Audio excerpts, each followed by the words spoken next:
But by the time I was 10 years old, I became severely depressed. My doctor said I was clinically depressed, was recommending my mother to get me counseling. My mother was actually a school counselor, so she's fine with therapy. Yeah. And she offered it to me, but she also said, James, if you want, I would love to start taking you to church like regularly, because she knew the power of God growing up. And so I said, yeah, I would love to try that, because I'm kind of desperate at this point. I'm failing all my classes. I'm a very bright kid. I'm alienating my peers. Just something dark got a hold of me. And I went to church for about 9 months, and I'm an evangelist, so I tell people like good news about Jesus, right? And a lot of people can relate to this part of my story, where you can go to church for a very long time and not encounter Jesus. Yes. And so I minister to people that they've decades been in church and never had a radical encounter with God.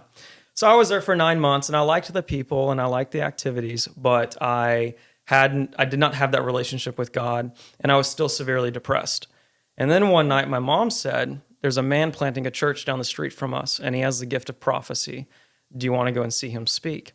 And I didn't know what that was. I thought it was like he can tell the future, which is part of that gift, but it's not the fullness of it.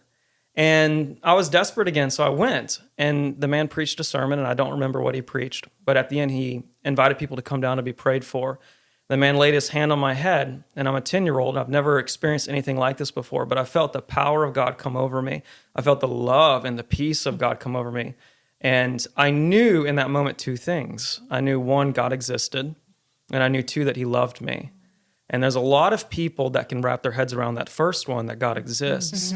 A lot of people have a hard time wrapping their heads around, does he see me? Does he love me? Does he care about me? Will he do anything active in my life? It's the difference between a deist and a Christian belief system in a lot of regards. Absolutely. And something else supernatural happened in that moment. I actually fell to the ground. The power of God, the glory of God came on me in such a heaviness that I fell to the ground, and I had visions. And the next morning I woke up I went home, went to sleep, woke up the next morning, and I was filled with joy. And my depression was completely gone.